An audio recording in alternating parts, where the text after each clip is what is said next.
దేవుని పరిశుద్ధ నామమునకు మహిమ కలుగును గాక. క్రీస్తునందు ప్రియులారా, బాగున్నారా? దేవుని యొక్క మహాకృపలో మనమందరం బాగున్నాం, క్షేమము ఆరోగ్యము కలిగి ఉన్నాం. ఈరోజు కూడా దేవుని యొక్క మాటలు మనం ఈ రీతిగా ధ్యానించడానికి ప్రభు మనకు కృప చూపి ఉన్నారు.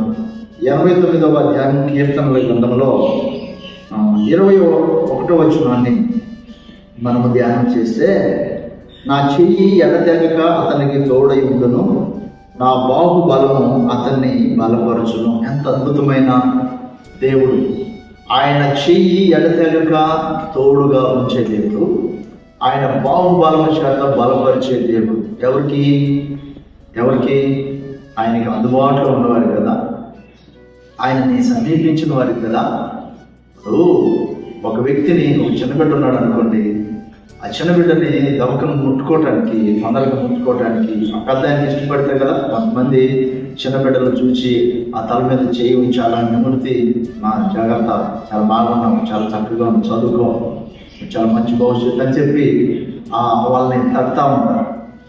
అదే ఇష్టం లేకపోతే మాట్లాడటానికి కూడా ఇష్టపడరు కదా.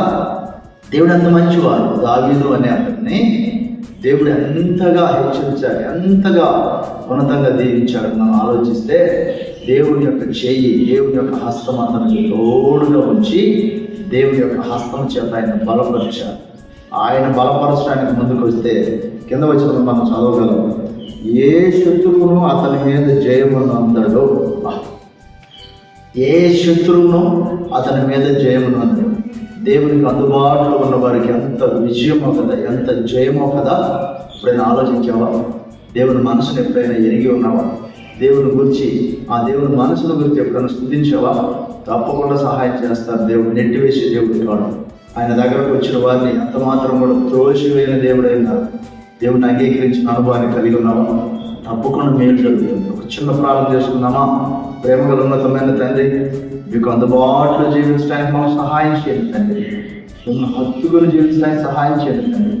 ఆనాడు పితరుని వల్ల ఆయన ఎడతెగక మీ హస్తము తోడుగా వచ్చి జయమించినట్లుగా ఈ రోజంతట్లో పనులలో, ప్రయాణాలు, ప్రయత్నాలలో సహాయం చేసి నడిపించమని యేసయ్య పరిశుద్ధ నామములో అడిగి పెట్టుకుంటున్నాము మా ప్రియ తండ్రి.